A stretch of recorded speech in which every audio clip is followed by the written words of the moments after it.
आज हम लोग एक न्यू चैप्टर स्टार्ट कर रहे हैं और चैप्टर का नाम क्या है? Company accounts. अभी तक हम लोग क्या क्या कंप्लीट किए? अभी तक हम लोग कंप्लीट किए हैं NPO, not for profit organization, partnership. ठीक है, पार्टनरशिप में वेरियस चैप्टर्स थे, सबको हमने कंप्लीट करा। Admission, retirement, fundamental, dissolution, death, सब कंप्लीट कर लिया। आज हम लोग third part of the syllabus की तरफ हम लोग आगे बढ़ रहे हैं और उसका नाम है कंपनी अकाउंट्स। इसमें हम लोग को बहुत सारे चीज देखना है। इसमें हम लोग सबसे पहला चैप्टर जो स्टार्ट होगा उसका नाम है इशू ऑफ शेयर, फिर इशू ऑफ डिवेंचर। ठीक है, उसके बाद कुछ ratios and cash flow statement वगैरह कुछ चैप्टर हम लोग स्टार्ट करेंगे। ठीक है, तो लोग फर्स्ट चैप्टर स्टार्ट कर रहे हैं। फर्स्ट चैप्टर का नाम है क्या? Company accounts. अभी तक हम लोग कंपनी के बारे में कुछ भी नहीं सुने, ना तो कंपनी के बारे में जानते हैं क्या होता है कंपनी। अभी हम लोग सर एक चीज जानते हैं, सबसे पहला क्या है? प्रोप्राइटरशिप। 11th में जब हम लोग बच्चे थे तो कैसे पढ़ाई स्टार्ट किए थे कि एक बिजनेसमैन होता है और उसका एक बिजनेस होता है। ठीक है, वो बिजनेसमैन अकेला सारा बिजनेस करता था, है ना? तो बिजनेसमैन अकेले सारा बिजनेस करता था, तो उस टाइप के बिजनेस को हम लोग क्या नाम दिए थे? प्रोप्राइटरशिप। हम लोग क्या बोलते थे? Sole proprietorship. कुछ कुछ लोग उसको सोल प्रोप्राइटरशिप बोलते थे, मतलब अकेला इंसान क्या करता था? बिजनेस चलाता था। उसके बाद हम लोग देखे पार्टनरशिप। पार्टनरशिप में क्या देखे? दो या दो से अधिक लोग आए, साथ में मिलकर के एक बिजनेस स्टार्ट किए, एक पार्टनरशिप फर्म तैयार किए। और क्या बनाए उन लोग? एक पार्टनरशिप फर्म बनाए। और किस तरीके से काम स्टार्ट किए? पार्टनरशिप की तरह से स्टार्ट किए काम। ठीक है, उसके बाद एक तरह का और हम लोग देखा था, वो क्या था? वो था ट्रस्ट, एनजीओ।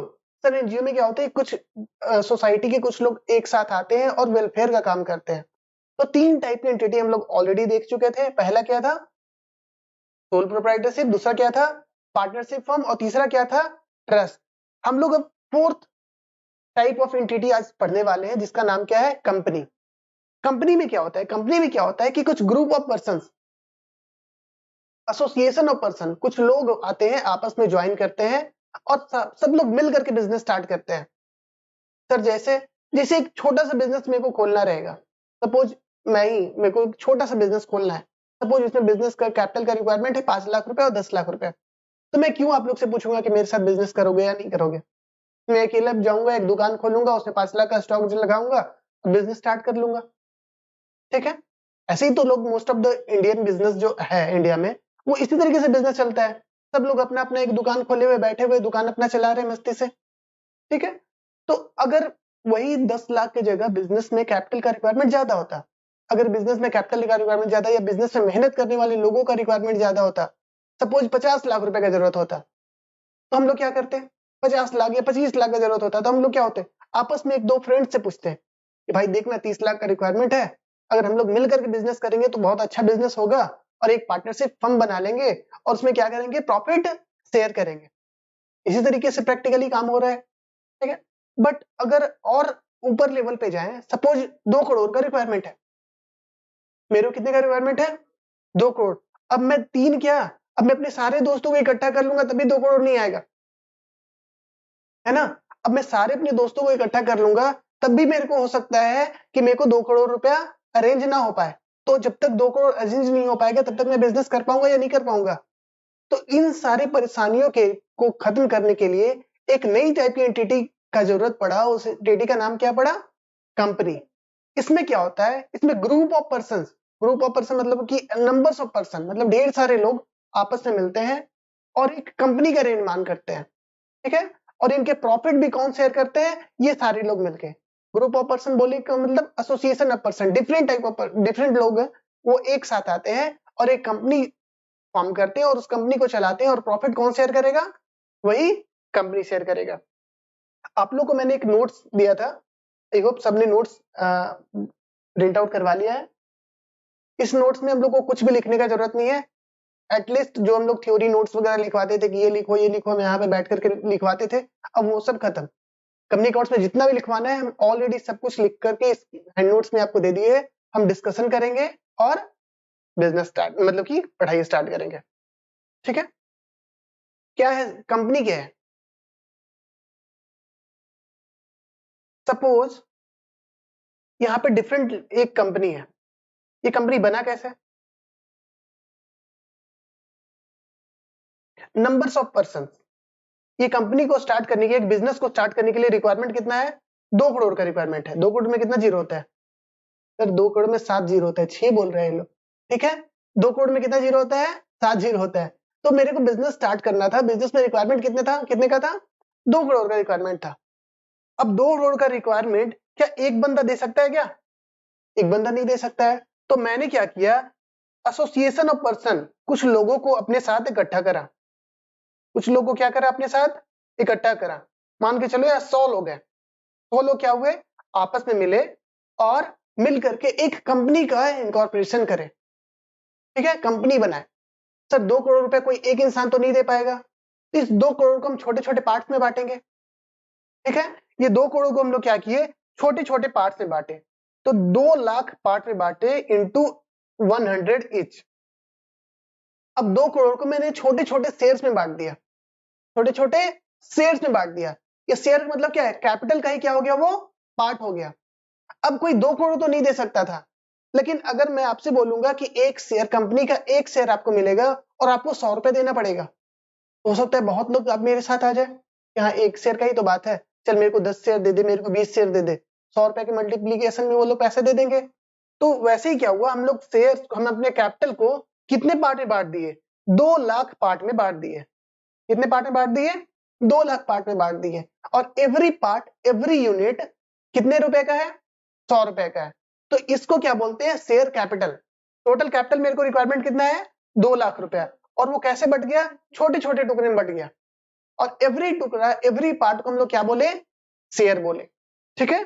तो और ये जो कैपिटल हुआ, इस कैपिटल का क्या नाम पड़ा मेरा? शेयर कैपिटल, ठीक है। तो सपोज ये इंसान 5 शेयर लेता है। कितना शेयर लिया? 5 शेयर लिया। तो इस कंपनी में कितने का ओनर है? ओनली 5 शेयर्स का ओनर है। सपोज ये इंसान है, वो 1 लाख शेयर लिया। कितना शेयर लिया? 1 लाख शेयर लिया। तो इस कंपनी में कितने का शेयर है? ओनर है 1 लाख शेयर्स का ओनर है, ठीक है। तो मतलब कि एक कैपिटल को हम लोग छोटे छोटे पार्ट में बांट दिए, और एवरी पार्ट को, एवरी छोटे पार्ट को हम लोग क्या बोलते हैं? शेयर्स बोलते हैं, ठीक है। नॉर्मली जो पूंजी हम लोग लगाते थे सोल प्रोप्राइटरशिप में, उसमें उसको हम लोग क्या बोलते थे? कैपिटल। पार्टनरशिप में जो पार्टनर्स कैपिटल लगाते थे, उसको क्या बोलते थे हम लोग? Partners capital. उसी तरीके से कंपनी में जो पैसा लगता है, कैपिटल लगता है, वो किसके थ्रू लगता है? शेयर के थ्रू लगता है। इसलिए कंपनी के कैपिटल को हम लोग क्या बोलते हैं? शेयर कैपिटल, ठीक है। अभी तक हम लोग क्या सीखे? अभी बेसिक आइडिया सीखे कि कंपनी बनाने का जरूरत क्यों पड़ा, कंपनी बनता कैसे है, कंपनी के जो ओनर्स होते हैं उनको क्या बोलते हैं। अब एवरी शेयर्स, ये एवरी पार्ट को हम लोग क्या बोलेंगे? शेयर्स। तो और वो बंदा जो शेयर होल्ड करके रखेगा, इसको क्या नाम देंगे हम लोग? Share holder. इसको क्या बोलेंगे हम लोग? Share holder. सर कैपिटल को हम लोग बोलेंगे क्या? शेयर कैपिटल, ठीक है। और every part of that share capital, उसको हम लोग क्या बोलेंगे? शेयर्स। और वो शेयर्स जो होल्ड करके रखेगा, उसको क्या बोलेंगे हम लोग? Share holders, right. हम लोग समझ गए। अब थोड़ा सा थ्योरी की तरफ चलते हैं। बेसिक आइडिया हम लोग ले चुके हैं कि कंपनी कैसे बनता है, कैसे फॉर्म करते हैं, क्या जरूरत पड़ा कंपनी फॉर्म करने का। आ जाओ देखते हैं। सबसे पहला टॉपिक है हमारा meaning. Meaning of company. Company का मीनिंग क्या है? Company is an artificial person. Company क्या है? आर्टिफिशियल पर्सन है। सपोज ये कंपनी का नाम नहीं दिए थे, कंपनी का नाम दे देते हैं, चलो कोई नाम दे देते हैं, XYZ लिमिटेड। कंपनी का नाम क्या दिए हम लोग? XYZ limited. XYZ limited, company का नाम दिए XYZ लिमिटेड। तो क्या XYZ लिमिटेड जो कंपनी है, वो कोई इंसान है क्या? वो सांस लेता है? वो सांस तो नहीं लेता है, वो इंसान नहीं है। But still it is an entity. Entity तो है, बिजनेस कर रही है, एंटिटी तो है। एंटिटी को कॉर्पोरेट टर्म में या क्या बोलते हैं, लीगल टर्म में क्या बोलते हैं हम लोग? पर्सन। एंटिटी जो भी बिजनेस कर रहा है, उसको लीगल टर्म में क्या बोलते हैं? पर्सन। तो सर इंसान को क्या बोलेंगे? इंसान को बोला जाता है इंडिविजुअल, ठीक है। तो एंटिटी जितने भी है उनको क्या बोलते हैं हम लोग? पर्सन। तो कंपनी भी क्या हो गया? एक पर्सन हो गया। बट किस टाइप का पर्सन? किस टाइप का पर्सन हुआ ये? आर्टिफिशियल पर्सन हुआ। आर्टिफिशियल पर्सन क्यों? क्योंकि ये नॉर्मल ह्यूमन बीइंग नहीं है। ये नॉर्मल ह्यूमन बीइंग है कंपनी नहीं, वो सांस नहीं लेता है, वो जिंदा नहीं है, वो क्या है? वो एक आर्टिफिशियल पर्सन है, वो सांस नहीं लेता है, ठीक है, नॉर्मल पर्सन नहीं है। तो वो बना कैसे? Created by law. वो बना कैसे? Created by law. एक कंपनी बनता कैसे है? ग्रुप ऑफ पर्सन, ऊपर आ जाओ, ग्रुप ऑफ पर्सन आए, साथ मिले और एक कंपनी का रजिस्ट्रेशन किए। कंपनी का रजिस्ट्रेशन हुआ कैसे? एक कोई कंपनी को कंपनी तब बोला जाएगा जब वो कंपनीज एक्ट में रजिस्टर्ड हो। कहां रजिस्टर्ड हो? कंपनीज एक्ट में रजिस्टर्ड हो, उसको हम लोग क्या बोलेंगे? कंपनी। ठीक है, तो कंपनी क्या है? Company is an artificial person. Company क्या है? एक आर्टिफिशियल पर्सन है, नेचुरल पर्सन नहीं है। क्रिएट कैसे हुआ है? क्रिएटेड बाय लॉ, एक्ट के थ्रू रजिस्टर्ड है ना। कंपनी कैसे रजिस्ट्रेशन हुआ? एक्ट में रजिस्ट्रेशन करवाए, तो कंपनी कैसे बना? Created by law. और आगे देखते हैं, company is an artificial person created by law having separate legal entity. Having what? Separate legal entity. Separate legal entity का मतलब होता है अलग पहचान। ठीक है, सेपरेट लीगल एंटिटी का मतलब एक कंपनी का पहचान उसके शेयर होल्डर से या उसके ओनर से अलग होता है। सपोज मेरा नाम है रोहित, अब मैंने एक कंपनी खोला, ठीक है, कंपनी का नाम है XYZ लिमिटेड। ठीक है, मेरा नाम क्या है? रोहित। मेरे साथ आप लोग सारे के सारे लोग क्या है? शेयर होल्डर है, आप लोग सारे लोग ओनर है। ठीक है, अब ऐसा थोड़ी बोलेंगे रोहित कंपनी, ऐसा कभी नहीं कहलाएगा कि उस कंपनी का नाम लेंगे कि रोहित कंपनी, आशुतोष कंपनी, हर्ष कंपनी, ऐसा नहीं बोलेंगे। वो कंपनी का नाम क्या है? हमेशा XYZ लिमिटेड। वो हमेशा किस नाम से जाना जाएगा? XYZ लिमिटेड से नाम जाना जाएगा। हम लोग सब लोग जानते हैं कि अंबानी का कंपनी का नाम क्या है? रिलायंस। ठीक है, बट हम लोग ऐसा कहीं टर्म यूज करते हैं क्या? अंबानीज कंपनी? नहीं, Ambani is separate person and Reliance is separate person. अगर केस होगा रिलायंस पे, अगर रिलायंस कोई गलत काम करेगा तो उस केस में किस पे केस होगा? रिलायंस पे। अगर अंबानी जी गलत काम करेंगे तो किन पे केस होगा? अंबानी पे। तो अंबानी और रिलायंस अलग है, उसी तरीके से शेयर होल्डर्स और उसके कंपनी क्या है? अलग अलग है। एक कंपनी का पहचान उसके ओनर से अलग होता है। ठीक है, तो कंपनी के बारे में भी क्या पढ़ा हमने? Company is an artificial person created by law having a separate legal entity with a perpetual succession, with a perpetual succession। perpetual succession का मतलब क्या होता है? शेयर होल्डर हो या ना हो, कंपनी क्या होगा? चलता जाएगा। एक सपोज मेरी कंपनी में एक 1000 शेयर होल्डर्स थे। कितने शेयर होल्डर थे? 1000 शेयर होल्डर्स थे। 1000 में से एक share holder by chance death हो गया उसका, तो क्या इससे मेरा कंपनी के प्रभाव पड़ जाएगा क्या? कि मेरा कंपनी बंद हो जाएगा? नहीं। सर 2 शेयर होल्डर मर गया, अभी भी प्रभाव पड़ेगा क्या? नहीं पड़ेगा। सर 999 शेयर होल्डर का डेथ हो गया, अभी भी कंपनी में प्रभाव पड़ेगा क्या? नहीं। सर 1000 के 1000 सबके सब मर गए, एक फ्लाइट से जा रहे थे उड़ते हुए, सब उड़ा दिया, सब मर गया, अभी भी कंपनी में कुछ फर्क पड़ेगा क्या? नहीं। कंपनी के पास क्या होता है? परपेचुअल सक्सेशन है, उसका अस्तित्व उसके शेयर होल्डर से अलग होता है। शेयर होल्डर्स हो या ना हो, कंपनी क्या होगा? चलता रहेगा, चलता जाएगा। ठीक है, एंड कॉमन सील। कंपनी के पास क्या होता है? एक कॉमन सील होता है। सील का मतलब बोल के चलो आप लोग के टर्म में स्टैम्प। कंपनी के पास क्या होता है? स्टैम्प। कंपनी कोई भी डॉक्यूमेंट रजिस्ट्रेशन करती है तो उस पर क्या लगाती है? अपना सील लगाती है, स्टैम्प लगाती है। ठीक है, तो कंपनी के बारे में हमने क्या पढ़ा? कंपनी सबसे पहला क्या है? आर्टिफिशियल पर्सन है। कैसे बनता है? लॉ के अंदर बनता है, लॉ में उसका रजिस्ट्रेशन होता है तब बनता है। Having a separate legal entity, company का पहचान उसके शेयर होल्डर से क्या होता है? अलग होता है। कंपनी क्या होता है? परपेचुअल सक्सेशन होता है। कंपनी के पास क्या होता है? Perpetual succession. उसका शेयर होल्डर हो या ना हो, कंपनी को कोई फर्क पड़ेगा क्या? नहीं। और कंपनी के पास लास्ट में क्या होता है? एक कॉमन सील। कॉमन सील का मतलब कोई भी कंपनी अपना डॉक्यूमेंट्स एग्जीक्यूट करेगा तो उसपे वो अपना मुहर लगाएगा। ठीक है, it is voluntary association of person. Company क्या था? कंपनी कैसे बना था?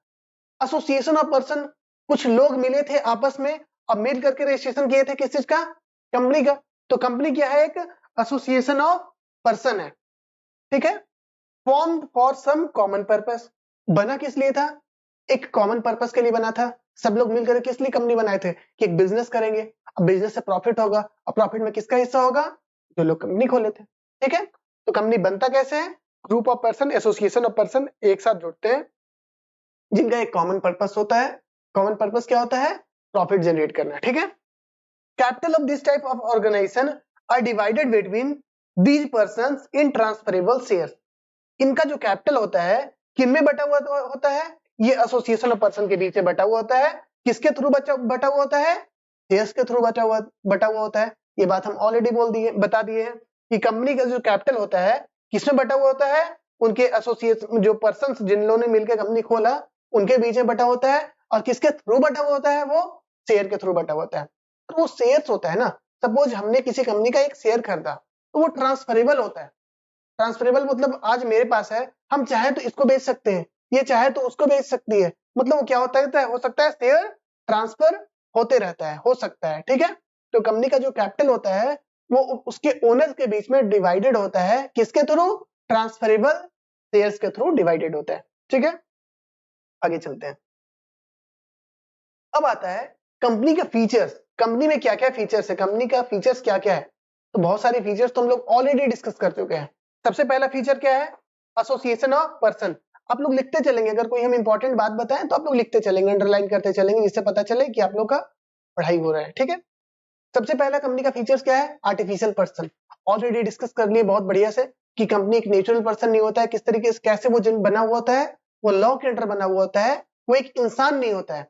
ठीक है, तो कंपनी क्या है? एक artificial person. Company is not a natural person. ठीक है, company is not a natural person. It is created by law and has almost all the rights and power of natural person. वो artificial person तो होता ही है, but उसके पास सारे rights होते हैं जैसे कि एक नेचुरल पर्सन के पास होता है। सर ऐसे कैसे कौन से राइट्स हो जाते हैं जो जो नेचुरल पर्सन के पास हो सकता है? क्या कंपनी जमीन खरीद सकता है, प्रॉपर्टी खरीद सकता है? हाँ खरीद सकता है। क्या कंपनी लोन ले सकता है? हाँ लोन ले सकता है। क्या कंपनी बिजनेस कर सकता है? हाँ कर सकता है। क्या कंपनी किसी पे केस कर सकता है, स्यू कर सकता है? हाँ कर सकता है। क्या कंपनी पे कोई स्यू कर सकता है, कोई केस कर सकता है? हाँ वो भी हो सकता है। तो सारे राइट्स अवेलेबल होते हैं कंपनी के पास, वो सारे राइट्स जो नेचुरल पर्सन के पास होते हैं। ठीक है, like a normal person company can also enter into agreement. Normal person की तरह कंपनी भी एग्रीमेंट में एंटर कर सकता है। ठीक है, and it can sue on its name and can also be sued. Sue का मतलब होता है केस करना। ठीक है, it can be sued, it can sue मतलब ये केस कर सकता है अपने नाम पे, और कैन ऑल्सो बी स्यूड, इसमें कोई केस भी कर सकता है। ठीक है, कंपनी भले ही आर्टिफिशियल पर्सन है, बट जैसा नेचुरल पर्सन बिजनेस करता है उसी तरीके से सारे राइट्स किसके पास अवेलेबल है? कंपनी के पास अवेलेबल है। Association of person. कंपनी क्या होता है? एसोसिएशन ऑफ पर्सन होता है। लोगों का क्या होता है? समूह होता है। कंपनी क्या होता है? एसोसिएशन ऑफ पर्सन होता है, लोगों का समूह होता है। Company is an association of person generally created for profit motive. Generally created, word पे ध्यान देना, जनरली क्रिएटेड। हर समय जरूरी नहीं है कि कंपनी प्रॉफिट मोटिव से भी क्रिएट हो। कभी कभी हम लोग आगे जाकर के देखेंगे कि कंपनी नॉन प्रॉफिट मोटिव से भी बने हुए होते हैं। ठीक है, लेकिन मोस्ट ऑफ द केस में कंपनी क्या होते हैं? प्रॉफिट मोटिव से बने हुए होते हैं। कंपनी बनाते ही लोग इसलिए क्योंकि बिजनेस करेंगे और प्रॉफिट कमाएंगे। ठीक है, separate legal entity, already discussed. ठीक है, कंपनी के पास क्या होता है? सेपरेट लीगल एंटिटी होता है। इसके पहचान होते हैं इसके ओनर से अलग। ओनर रहे या ना रहे, कंपनी क्या रहेगा? रहेगा।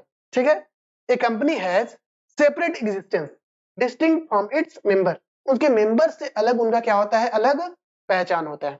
ठीक है, death of any member does not affect the existence and continuity of the company. क्या किसी भी एक पर्सन का डेथ हो जाएगा उससे कंपनी को कोई फर्क पड़ेगा क्या?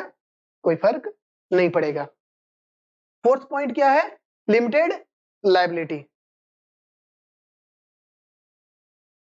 फोर्थ फीचर क्या है? फोर्थ फीचर है हमारा लिमिटेड लायबिलिटी। पार्टनरशिप हम लोग पढ़े थे, पार्टनरशिप में फीचर्स क्या था? Unlimited liability. पार्टनरशिप में पार्टनर्स का जो लायबिलिटी होता था वो क्या होता था? अनलिमिटेड होता था। याद करो, एक बात बताते थे कि अगर पार्टनरशिप फर्म खोला है और बिजनेस में बहुत ज्यादा लॉस होगा तो पार्टनरशिप फर्म का एसेट तो स्टेक पे आएगा ही, साथ ही साथ क्या होगा?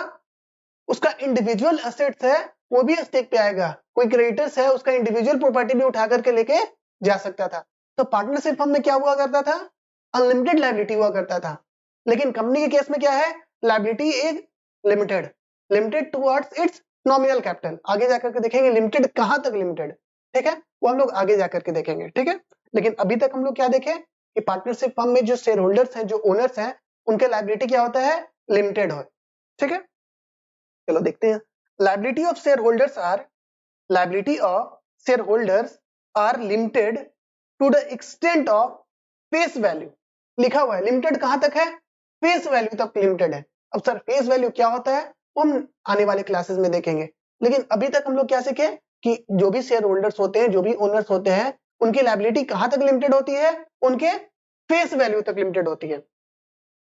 In any circumstances no shareholders can be called upon to pay more than face value of the share held by them। कोई भी शेयर होल्डर अपने फेस वैल्यू से ज्यादा उससे पैसा मांगा जा सकता है कि नहीं मांगा जा सकता है, नहीं मांगा जा सकता है। उसका लायबिलिटी कितना है, लिमिटेड है to its face value. Suppose किसी शेयर का फेस वैल्यू 10 रुपए है, तो उससे मैक्सिमम कितना शेयर पैसा मांगा जा सकता है, मैक्सिमम 10 रुपए मांगा जा सकता है। 10 के बाद उससे 11 नहीं मांग सकते हम लोग, मैक्सिमम उसकी लायबिलिटी कितना है, 10 है। अगर सपोज वो 10 रुपए में 2 रुपए दे चुका है, तो अब उससे और कितना ज्यादा मांगा जा सकता है, सिर्फ 8 रुपए। 8 रुपए ज्यादा उससे मांग सकते हैं कि नहीं मांग सकते हैं, नहीं मांग सकते हैं। ठीक है। परपीचुअल एग्जिस्टेंस। परपीचुअल एग्जिस्टेंस का मतलब होता है कि कंपनी का जो एग्जिस्टेंस है वो परपीचुअल है, वो खत्म होने वाला नहीं है, वो चलता जाएगा चलता जाएगा चलता जाएगा। ठीक है। परमात्मा की तरह है, अमर है। ठीक है। लेकिन कंपनी उतना भी अमर नहीं है।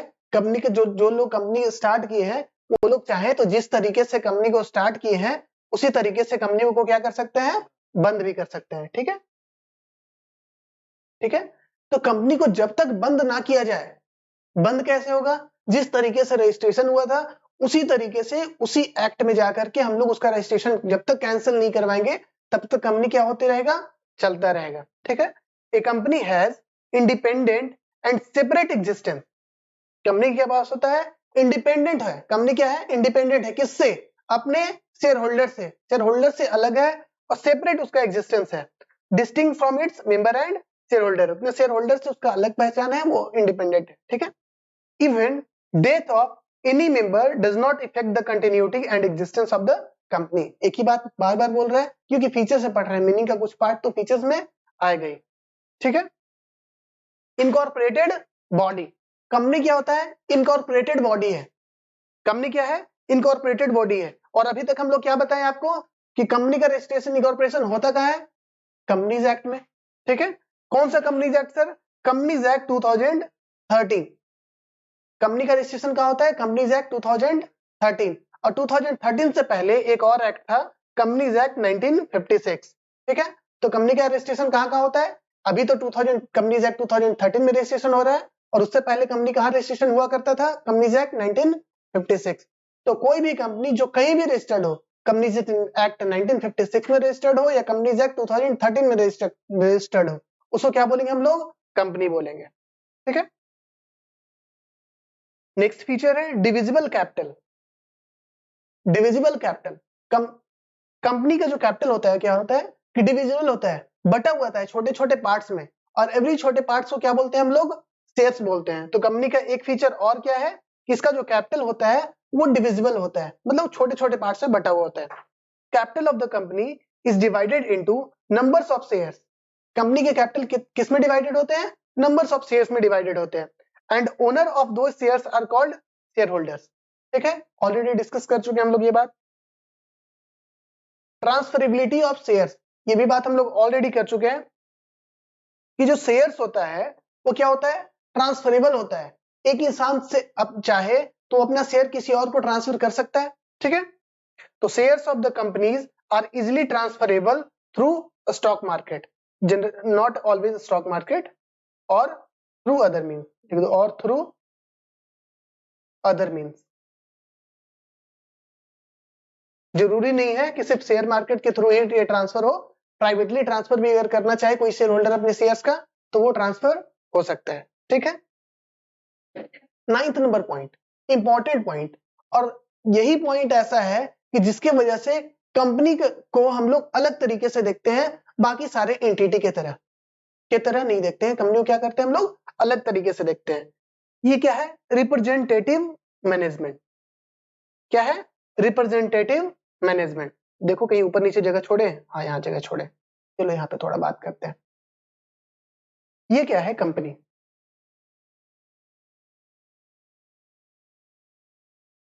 ये क्या है, कंपनी। ठीक है। कंपनी का नाम चलो XYZ लिमिटेड ही रखते हैं, कंफ्यूज ना करते हुए XYZ लिमिटेड रखें। ठीक है। इसमें जो शेयर होल्डर है लाखों शेयर होल्डर है, ठीक है, लाखों नहीं थाउजेंड शेयर होल्डर है, बहुत ज्यादा हो जा रहा था। कितने शेयर होल्डर है? थाउजेंड्स ऑफ शेयर होल्डर है, बहुत सारे शेयर होल्डर है, बहुत सारे, ठीक है। और बना दे सर, लो और बना दिया। ये सब लोग क्या है? थाउजेंड्स ऑफ शेयर होल्डर है। और ये कंपनी क्या है? ये बिजनेस करेगी। कंपनी का ओनर कौन है? कंपनी का ओनर सर ये शेयर होल्डर्स है। कंपनी का ओनर्स कौन है? ये शेयर होल्डर्स है, शेयर होल्डर्स। ये हम है, बाकी ये सब तुम लोग है, ठीक है। थाउजेंड्स ऑफ शेयर होल्डर्स हैं। और कंपनी क्या है? बिजनेस कर रही है। कंपनी बिजनेस करेगी, कंपनी प्रॉफिट जनरेट करेगी, और वो प्रॉफिट का हिस्सा किसको मिलेगा? शेयर होल्डर्स को। उन्हीं का शेयर है, उन्हीं का कंपनी है, तो उस कंपनी का वैल्यू बढ़ेगा तो शेयर होल्डर को फायदा होगा, ठीक है। लेकिन एक बात बताओ, इतने सारे शेयर होल्डर्स हैं तो इस कंपनी का एक कोई ऑफिस भी होगा, ठीक है। सपोज इस कंपनी का ऑफिस ये बगल वाला है, हमारा ऑफिस जो है वो इस कंपनी का ऑफिस है, थाउजेंड शेयर होल्डर है। अगले दिन हम सुबह सुबह उठे, ऑफिस आए तो देखे 1000 लोग ऑफिस में घुसा हुआ है, बोल रहा है कि हम तो मालिक हैं, बिजनेस चलाएंगे। हो सकता है ना, बोलेगा कि हम मालिक हैं, हम क्या करेंगे? बिजनेस चलाएंगे। और सच बात बोल रहे हैं वो लोग, है ही वो एग्जैक्टली वो मालिक है उस कंपनी का। भले ही एक शेयर 100 रुपए का क्यों ना हो 2 करोड़ में से, लेकिन वो मालिक तो है। कितने भी छोटे शेयर का ही मालिक क्यों ना है, लेकिन वो तो मालिक है, ठीक है। तो इस तरीके से अगर सारे के सारे लोग आ जाएंगे तो चल पाएगा कंपनी? नहीं। तो एक रिक्वायरमेंट पड़ा कि कोई ऐसा पर्सन हो जो इस कंपनी को चलाए। रिक्वायरमेंट ऐसे लोगों का पड़ा, कोई ऐसे लोग का रिक्वायरमेंट पड़ा जो इस कंपनी को क्या करे? चलाए। उसको बोलेंगे हम लोग डायरेक्टर। इसको क्या बोलेंगे हम लोग? डायरेक्टर। डायरेक्टर्स कौन होते हैं? जो ऑन द बिहाफ ऑफ किसके? किसके बिहाफ में? शेयर होल्डर्स के बिहाफ में, सारे के सारे शेयर होल्डर्स के बिहाफ में वो कंपनी को क्या करेंगे? रन करेंगे, कंपनी को चलाएंगे। उनको क्या बोलेंगे हम लोग? डायरेक्टर्स। तो ये डायरेक्टर्स है, वो किनके बदले काम करेगा? सारे सारे शेयर होल्डर्स के बदले में काम करेगा, ठीक है। तो इनको अपॉइंट कौन करेगा? इनको रखेगा कौन? किनके पास राइट है?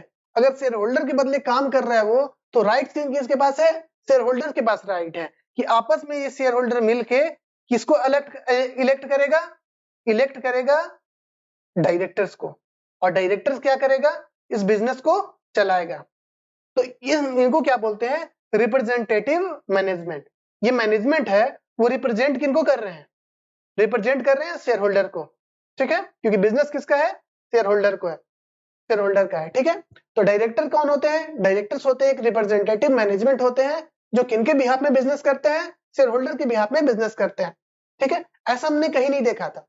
प्रोप्राइटरशिप में भी क्या देखते थे हम लोग कि एक जब मोटा भाई थे, जो बिजनेसमैन था, वो खुद से ही बिजनेस का सारा डिसीजन लेता था। पार्टनरशिप फर्म में भी अगर 3 पार्टनर होता था तो तीनों पार्टनर आपस में मिलकर के डिसीजन लेता था।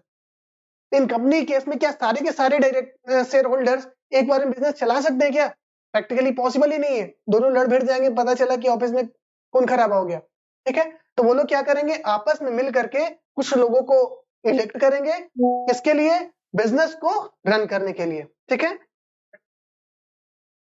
वो हो सकते हैं, वो ऑप्शन है। पूछ रहा है कि क्या सर कोई शेयर होल्डर भी चाहे तो क्या डायरेक्टर बन सकता है? हाँ बन सकता है, अगर सब लोग मिलकर के इसी को सजेस्ट कर दिए कि यही बंदा ठीक है जो मेरा बिजनेस चला सकता है। सपोज आप लोग के बीच में सबसे समझदार हम है, ठीक है ना।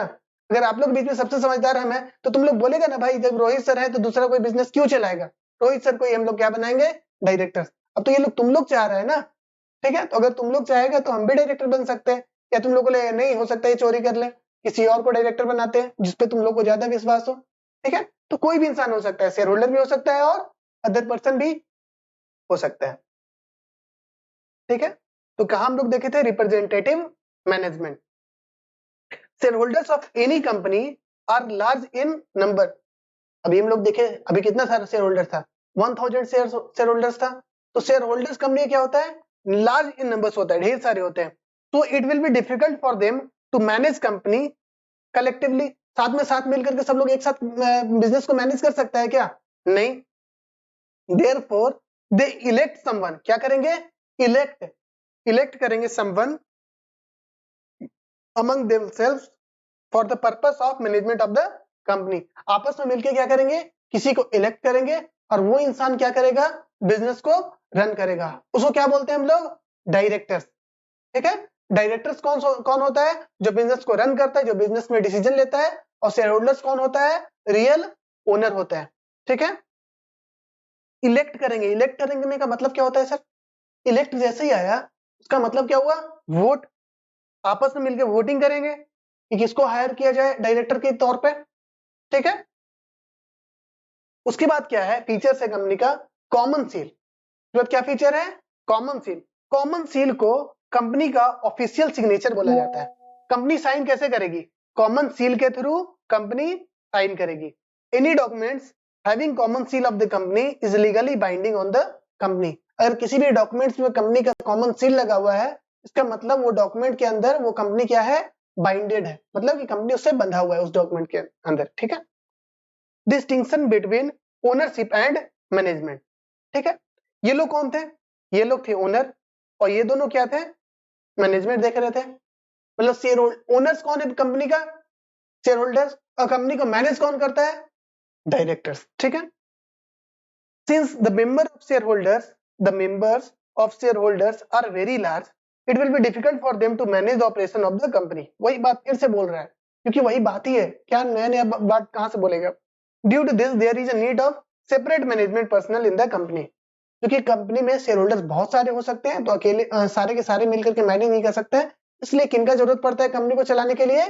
डायरेक्टर्स का। और वो डायरेक्टर्स को इलेक्ट कौन करते हैं? Share holders. ठीक है, आगे चले। यहां तक कोई भी क्वेरी है तो पूछ लो। क्लियर है सबका? ठीक है, कुछ लिखने का जरूरत नहीं है, सब कुछ लिखा हुआ है, आराम से मजे में जिंदगी कट रहा है। ठीक है, कंपनी के टाइप्स ऑफ द कंपनीज। ठीक है, कंपनी के वेरियस टाइप्स हैं, लेकिन हम कुछ कुछ एरिया के अंदर हम लोग उसको बांटे हैं। फॉर्मेशन के अंदर कितने तरीके के कंपनी हो सकते हैं, उनके शेयर लाइबिलिटी के अंदर कितने तरीके के कैपिटल हो सकते हैं, शेयर कंपनीज हो सकते हैं। इस तरीके से हम लोग बांटे हैं। तो फर्स्ट क्राइटेरिया हम लोग देख रहे हैं कंपनी के टाइप्स में, formation of the on the basis of formation of the company. जब कंपनी बनता है, किस किस तरीके का कंपनी बन सकता है, ये हम लोग सबसे पहले देखते हैं। सबसे पहले है स्टैट्यूटरी कंपनी। सबसे पहला कंपनी क्या है? Statutory company. स्टैट्यूटरी का नाम देखते ही लग रहा है कि गवर्नमेंट के तरीके का मैसेज आ रहा है कि कुछ गवर्नमेंट टाइप का चीज है। चलो देखते हैं। Company which are created by a special act of parliament are called statutory company. ऐसे हम लोग को पता है कि कंपनी कहाँ रजिस्टर्ड होता है? कंपनीज एक्ट 2013 में सर अब कंपनी रजिस्टर्ड होता है। उससे पहले कहाँ हुआ करता था? कंपनीज एक्ट 1956 में रजिस्टर्ड हुआ करता था। लेकिन कुछ कुछ कंपनीज ऐसे भी हैं जो कंपनीज एक्ट में रजिस्टर्ड ही नहीं है, बट स्टिल वो क्या है? कंपनीज है। सर ऐसा भी कंपनी हो सकता है क्या? हाँ, ऐसा भी कंपनी हो सकता है। जैसे LIC। LIC भी कंपनी है, लेकिन LIC कहीं रजिस्टर्ड नहीं है किसी कंपनी में। LIC के लिए अलग एक एक्ट है। LIC के लिए अलग एक एक्ट है, सेपरेट एक्ट। LIC के लिए क्या है? एक सेपरेट एक्ट है। उस एक्ट में ही रजिस्ट्रेशन होकर के LIC बना है। उसी तरीके से RBI। सर RBI भी कंपनी है। हाँ, RBI भी कंपनी है, और RBI का एक एक्ट है, उसके अंडर रजिस्टर्ड होकर के RBI क्या है? बना है। ठीक है, और क्या सर? SBI भी कंपनी है, और वो भी क्या है? एक SBI का एक्ट है, उसके अंदर रजिस्टर्ड होकर के बना है। ठीक है, मतलब ये सारे कंपनी तो है, लेकिन कंपनीज एक्ट में रजिस्ट्रेशन नहीं है। इसके लिए गवर्नमेंट ने क्या किया है? एक सेपरेट एक्ट बनाया है, एक सेपरेट नियम कानून बनाया है, उसके अंदर रजिस्टर्ड होकर के ये लोग क्या बने हैं? कंपनी बने हैं। राइट, ठीक है। और रजिस्टर्ड कंपनी तो हम लोग जानते ही है, वो सारी कंपनी जो कंपनीज एक्ट 2013 या उससे पहले वाले एक्ट में रजिस्टर्ड है, उनको क्या बोलेंगे हम लोग?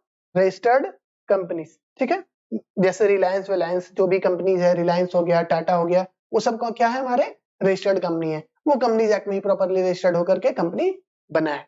ठीक है, तो हम लोग अभी सबसे पहला क्राइटेरिया के बेसिस पे कैसे हम लोग कंपनी का पार्ट बताएं? फॉर्मेशन के बेसिस पे। अब देखेंगे लायबिलिटी के बेसिस पे कंपनी कितने टाइप के कंपनी होते हैं। सबसे पहला है company limited by shares. Company की लायबिलिटी कितना लिमिटेड है, कहां तक लिमिटेड है? अभी हम लोग थोड़ी देर पहले देखे थे कि liability of share holders are limited to the extent of face value of the share. ये लोग पढ़े थे ना कि एक शेयर होल्डर का लायबिलिटी कितना होता है सर, उस शेयर के फेस वैल्यू तक ही होता है। सपोज 10 रुपए फेस वैल्यू है तो मैक्सिमम लायबिलिटी कितना होगा, 10 रुपया। तो इस टाइप की कंपनीज जहां लायबिलिटी होता है शेयर होल्डर्स का लिमिटेड, उसको क्या बोलते हैं, कंपनीज लिमिटेड बाय शेयर। इस टाइप की कंपनी को क्या बोलते हैं हम लोग, कंपनी लिमिटेड बाय शेयर। दूसरे टाइप की कंपनी होते हैं company limited by guarantee, company limited by guarantee. Suppose यहाँ पे कंपनी बताए थे और यहाँ पे सपोज ऐसा होता है, ये लोग जो शेयर होल्डर्स थे, ये लोग जो शेयर होल्डर्स थे, ये लोग बोलते हैं कि हम कंपनी तो बना रहे हैं और मेरा लायबिलिटी 5 लाख रहेगा, कोई बोला मेरा लायबिलिटी 10 लाख रहेगा, कोई बोला सर मेरा लायबिलिटी 20 लाख रुपए रहेगा। तो उस केस में कंपनी का जो लायबिलिटी है शेयर होल्डर्स का, वो लिमिटेड टू फेस वैल्यू है क्या, फेस वैल्यू नहीं है, जितना वो इंडिविजुअल गारंटी ले रहा है वहां तक लिमिटेड है। तो इस टाइप की कंपनीज को क्या बोला जाता है, company limited by guarantee. Loss है that is different thing, but business का स्ट्रक्चर ही ऐसा है, वो लोग बिजनेस इसी बेसिस पे ओपन ही कर रहे हैं। ऐसे माना क्या जाए, फैक्ट ये है कि इंडिया में 99.999% जो शेयर कंपनीज हैं वो फर्स्ट वाले टाइप के ही हैं, कंपनी लिमिटेड बाय शेयर। तो जो आपका जो क्वेश्चन आ रहा है सर वैसा क्यों होगा, बहुत ही स्पेशल क्लॉज में वैसा कंपनी बनता है जो गवर्नमेंट के टाइप की ही कंपनी होती है। गवर्नमेंट बोलती है कि आप कंपनी लिमिटेड बाय गारंटी बनाओ, तब कोई टेंडर वगैरह देंगे, उस केस में ही इस टाइप का कंपनी बनता है। अदरवाइज सारे के सारे कंपनी 99.999% ऑफ द कंपनी है वो किस टाइप की कंपनी इंडिया में, कंपनी लिमिटेड बाय शेयर, जिसके लायबिलिटी कहां तक लिमिटेड होती है, limited to the extent of face value of the shares. ठीक है, तो दो तरीके का लायबिलिटी देखा, सबसे पहला कंपनी लिमिटेड बाय शेयर, दूसरा लिमिटेड बाय गारंटी। कुछ कुछ कंपनी ऐसे भी होती है जो अनलिमिटेड कंपनी होती है, मतलब उनकी लायबिलिटी क्या होते हैं शेयर होल्डर्स की, अनलिमिटेड। ठीक है, liabilities of members of these companies have no limits. Liability in such case extends to personal property of the shareholder. अगर अनलिमिटेड ही लायबिलिटी है तब तो उसका पर्सनल प्रॉपर्टी भी उठा के ले जा सकता है ना कोई भी। ठीक है, और इस टाइप की कंपनी के नाम में लास्ट में लिमिटेड वर्ड यूज नहीं हो सकता। जैसे हम लोग अभी कंपनी बनाए थे उसका नाम क्या रखे थे, XYZ लिमिटेड। अगर वो अनलिमिटेड कंपनी होता तो क्या उसका नाम XYZ लिमिटेड रख सकते थे कि नहीं रख सकते थे, नहीं रख सकते थे। ठीक है, चौथा टाइप का कंपनी है सेक्शन 8 कंपनी, जैसे कि एनपीओ वेलफेयर करने के लिए बना हुआ था, है ना, उसी तरीके से कुछ कुछ कंपनी भी ऐसे बनते हैं जो किस पर्पस के लिए बनते हैं, वेलफेयर पर्पस के लिए बनते हैं, उनका मोटिव प्रॉफिट कमाना नहीं होता है। उस टाइप की कंपनी को हम लोग क्या बोलते हैं, section 8 company. These companies are created, मेरे से पूछ लेना कोई क्वेरी आएगा, इसको खत्म करते फिर क्वेरी ले, इसको खत्म करते फिर क्वेरी ले लेते हैं। ठीक है, these companies are created under section 8 of the companies. कौन सा सेक्शन में बनता है ये company, section 8 of the companies act 2013 में ये कंपनी बना हुआ है। Such companies are created to promote art culture social welfare. हम लोग एनजीओ में भी क्या करते थे, आर्ट कल्चर सोशल वेलफेयर का काम करते थे, यहाँ सेक्शन 8 कंपनी भी क्या करेगा, आर्ट कल्चर सोशल वेलफेयर का काम करेगा। Such company do not use the word limited, इस टाइप की भी कंपनी लिमिटेड वर्ड यूज नहीं कर सकते क्योंकि प्रॉफिट मोटिव नहीं होता है। ठीक है, चलो कुछ क्वेरी आ रहा था, एक बार क्वेरी ले लेते हैं। देखो ट्रस्ट और एनपीओ अगर हम लोग ट्रस्ट के फॉर्म में रजिस्ट्रेशन करेंगे तो उसको क्या बोलेंगे हम लोग, ट्रस्ट। ठीक है, लेकिन कंपनीज के फॉर्म में रजिस्ट्रेशन करेंगे और वेलफेयर का काम करेंगे तो उसको क्या बोलेंगे हम लोग, section 8 company. Trust is different thing और कंपनी इज डिफरेंट थिंग। अगर किसी का मन है ट्रस्ट फॉर्म करे, ट्रस्ट भी क्या करता है, वेलफेयर का काम करता है। ट्रस्ट सारे के सारे ट्रस्ट किसका काम करते हैं, वेलफेयर का काम करते हैं। और ट्रस्ट का रजिस्ट्रेशन होता है ट्रस्ट एक्ट में, इंडियन ट्रस्ट एक्ट में रजिस्ट्रेशन होगा। ट्रस्ट का रजिस्ट्रेशन कहाँ होगा, इंडियन ट्रस्ट एक्ट। ट्रस्ट के जो मेंबर्स होंगे उनको क्या बोलते थे हम लोग, ट्रस्टी। याद है, ट्रस्ट के मेंबर को हम लोग क्या बोलते थे, ट्रस्टी। लेकिन कंपनी, जो कंपनीज एक्ट में रजिस्टर्ड होगा उसको क्या बोलेंगे, कंपनी। और कंपनी में कुछ कंपनी प्रॉफिट मोटिव पे भी काम करेगी, कुछ कंपनी प्रॉफिट मोटिव से भी काम कर सकती है और कुछ कंपनी वेलफेयर मोटिव से भी काम कर सकती है। और जो वेलफेयर मोटिव से काम करेगा उसको हम लोग क्या बोलेंगे, सेक्शन 8 कंपनी। ठीक है, और कंपनी के ओनर्स को क्या बोलेंगे हम लोग, शेयर होल्डर्स। और ट्रस्टी जिसको बनाते हैं उनको क्या बोलते थे हम लोग, ट्रस्टीज। ठीक है, तो ट्रस्ट और सेक्शन 8 कंपनी काम तो एक ही करता है, लेकिन दो अलग अलग तरीके से रजिस्टर्ड होता है। ट्रस्ट कहाँ रजिस्टर्ड होता है, इंडियन ट्रस्ट एक्ट। और सेक्शन 8 कंपनी कहाँ रजिस्टर्ड होगा, चूंकि कंपनी है तो कंपनीज एक्ट 2013 में रजिस्टर्ड होगा। ओके, यहां तक ही रखते हैं, सब लोग बढ़िया तरीके से रिवाइज करके आएगा। Tata bye bye.